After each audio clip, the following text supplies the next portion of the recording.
Alright, so you have now put your radio back. The unit NAViKS is installed. Let's configure the system. You're first going to press the media button. You're now going to click on AV if it's not selected. Now you're going to select options. Alright, go to wide and wide 1 and make sure to save it. Alright, now you've saved it full screen.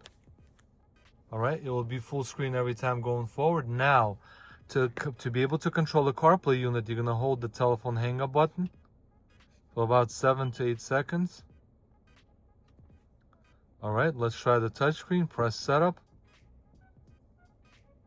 Alright, now we are able to use the touchscreen. Let's program the steering wheel controls. Again, you're only doing this during the initial setup. So let's go ahead and program the steering wheel controls. We're going to go to steering in the menu. Alright, we can program track up, track down buttons. Alright, so you're going to hold track up on the steering wheel. Alright, now that it's blue. Now you're going to do track down. Hold track down and hold. Okay, and now you can save it. Yep. Alright, there you go. The unit is now set up. You can now proceed and pair your phone to the system.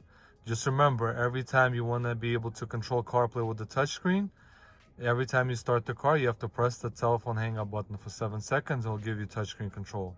If you need to use the factory menu while the car is running, just press the button for 7 seconds, and then you can go back to the factory functions using the touchscreen.